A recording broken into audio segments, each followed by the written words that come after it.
Well, good morning, everybody. It just seems like I was just talking to you a little while ago, a few hours ago at least. So we're finishing off Genesis today, reading Genesis 48, 49, 50, and here we see the death of Joseph and the death of Jacob and then the death of Joseph.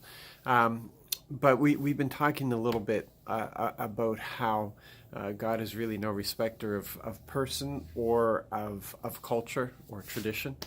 And we see here again with Joseph's sons that the younger one is lifted up over the older one. Even though Joseph was trying to correct his dad, God looks at the heart. He really looks at the heart. And when we see the blessings that he has over his that Jacob pronounces over his sons, we can see this. And keep in mind again what we've been talking about, that Jacob grew and he matured as he went along. And I've talked about how my own experience, 30 years I've been having children, and who I was 30 years ago is not who I am today. How I respond and raise my children today has evolved. It's not that it was necessarily bad back then, but it's better now. And I'm very proud of my older children, but they probably had a lot more to push through than what the younger ones benefit from now because of experience and maturity. And so we see here that Jacob is not impressed with his oldest three sons because of the difficulties. The older one, who slept with his concubine, his one of his four wives, and then the next two, who were they were violent. Their way of dealing with things was to kill, and Jacob says that they did it just for the joy of it. It wasn't a necessity. Sometimes people have to defend themselves. But this was out of necessity. They instead of finding a better solution, they always went to violence. I find it interesting. Oh, and I should say that basically it was a lack of a blessing for them, almost a curse that he put upon them, and everybody else received these wonderful blessings. But I find it interesting that Levi really redeemed themselves. The tribe of Levi. This was put on Levi, and it was said that he would be dispersed among the other tribes. But under Moses, this tribe distinguished themselves, and again, it was with violence. You notice that with the whole thing with the calf.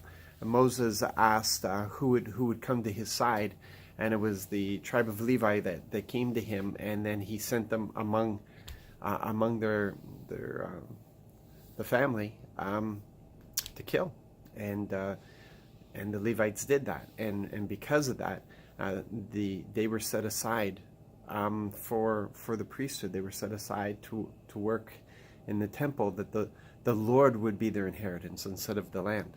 And it's just amazing. Here the curse was pronounced on them that they would be dispersed, but they redeemed themselves, really using the very thing that they had been cursed for, the violence.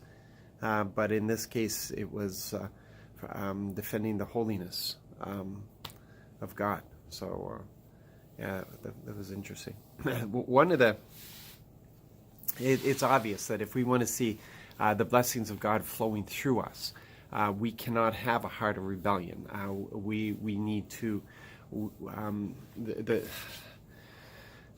the closer we walk with Him, the easier those blessings flow through us. And we understand the blessings are for the environment. It's for the atmosphere around us.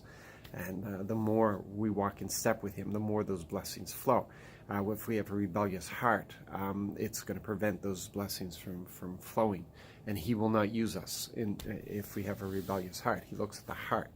Now, just a footnote to this. I find it interesting with Joseph's sons. when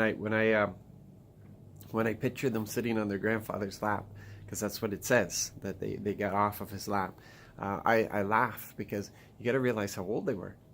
They were born to Joseph in before the famine set in, so in the land of, or in the years of plenty, and we don't know at what stage, but Jacob came down to Egypt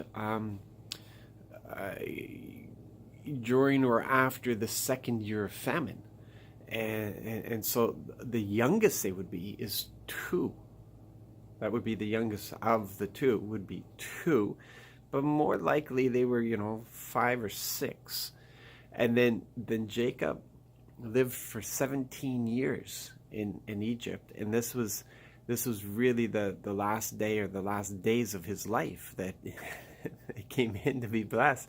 So, we're looking at, 20, 23, 24 years old sitting on Grandpa's lap. It just, anyway, that makes me laugh. So you have a great day. Have a great day. Be used by the Lord. Walk in obedience. Let those blessings flow so that you can bless everybody around you. You have a fantastic day.